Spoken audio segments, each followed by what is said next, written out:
So I would really like for you, just like you've accompanied our process until now, at this very exciting stage, how could you prepare me for this birth?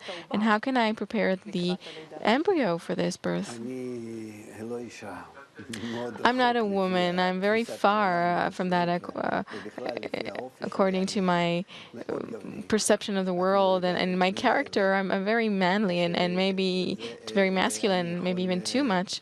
So, I can understand you only out of the wisdom that, as much as I understand from it, we develop from point A to point B. And on the way, we constantly develop to a more and more round world that is becoming more and more round as it develops. And from the beginning, all the parts of this world are separate, opposed, opposite, completely individualistic, egoistic, of self-interest, and so on. And gradually, they need to enter a connection that is more and more complex and developed until they become one body. Like cells that gather in a body into one body, which grows inside the woman, the mother. And when they gather together correctly, then the embryo, the form of the embryo, grows more and more. And this is the correct example for everything else in nature.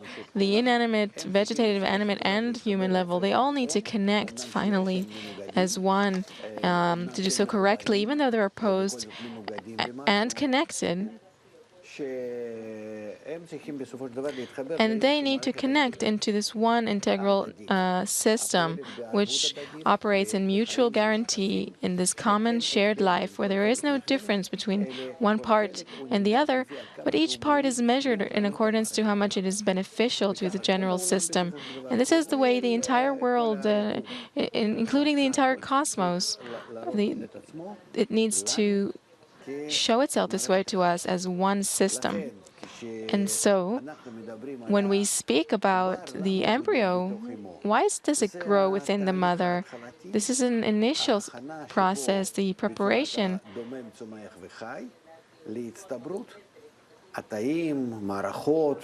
of the inanimate, vegetative, and animal levels, the different mechanisms that are already entering in this form of the integral system. And if I want, as a mother, for him to grow inside me also in this good way, harmoniously, in all kinds of systems that we only know just a little bit about them, and only part of them we actually know, I need to think about the general system, how everything is connected, everything is good. It's called that the end of my act starts with the thought that I already know what will happen. I think of the purpose, and this, so that this baby that will come out of me will come out into this interconnected world. And for now, he's not able to do that. This is why he's within me, and he's developing within me. This birth is actually his new connection to this new world, to the round world. And then I need to bring him, actually, with my approach towards him, with my thoughts and desires and the way that I see the world. I need to bring him this feeling, this philosophy of life. And we know, according to recent studies,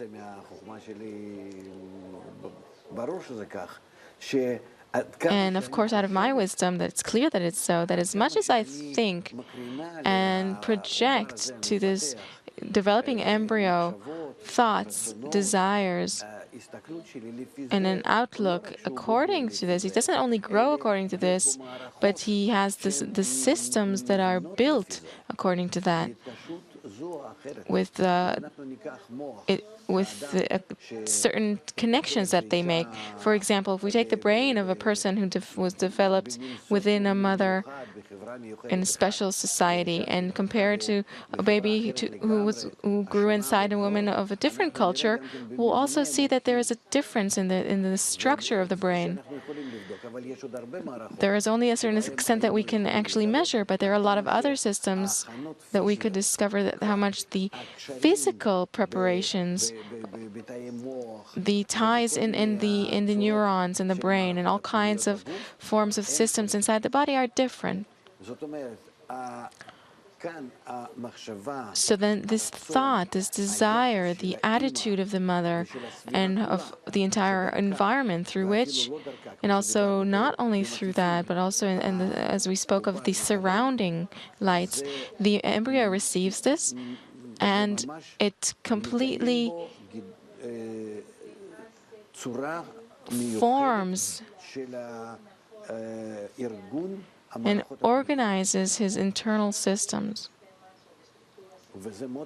And this is very important, therefore, for a mother to understand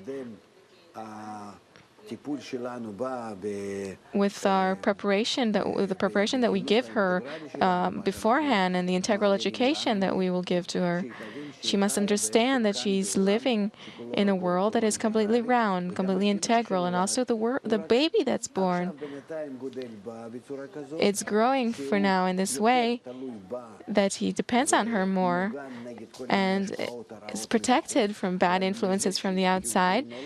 But because he is born, what does he actually go through? He goes through more connection with the outer world, and he comes in under the influence, both positive and negative, of the outer world, not only from the mother, but also external influences. And there's also heat and cold and food and all kinds of things, which also thoughts and desires and all the media that's in the air in our virtual world. And all of this also influences him. And therefore we see here, we are witnesses of something that is born into this new connection with the world, more integral than it was before, more connected than it was before to the world than it was before.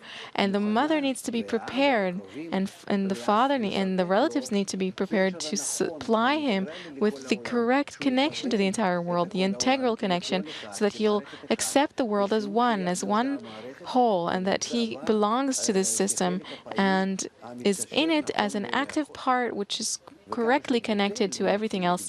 And the more he grows, he actually connects more and more correctly and understands the world more and more, his place within it more and more, and can be mutually connected to it and to live mutually with the surrounding environment. This is what we call the Torah of your mother, the wisdom of your mother. And this is how we need to see the person that he develops, and afterwards he receives education and is prepared for everything, let's say during his teens, meaning that he's able to live in this world with everything that the world supplies to him and gives him, both good and bad influences, so that he'll be able to take all of them. And together with that, to cause the integral connection in the world, from him to the world outside him. And then he'll begin to see that there are forces that are active in the world which are supposedly for and against this connection. And all of this is happening against him or for him, so that he will accept this world and grow in it with these two opposing forces. And just like in the womb, these two forces continue to operate, except before they operated on him through the mother, especially in the development within the womb. And now he's also developing through these two forces, but they come to him from this wider womb that is called the environment. And now already there are such responses on his part that are more rational, more mature, not just like in the womb. We think that the embryo has no response, but there is a response, and he's learning, he's attaining a lot of wisdom. It's no coincidence that it's written in the Zohar that the embryo in the water of his mother's womb can see from the beginning of the world to its end. Yes, he receives a lot of wisdom there. He is receiving the foundations of this program of life. Otherwise, how is he born? Just as a body of flesh? No, he's already born with the foundation, and he only needs to develop what he's gained. He enters a wider and wider environment of more powerful, distinct forces of plus and minus, where he needs to combine them, to take them correctly, and to constantly grow and to be in harmony with them, even though the forces are opposite. And this is how he grows. And therefore, we need to see that the entire world is actually a womb that develops us to this new birth.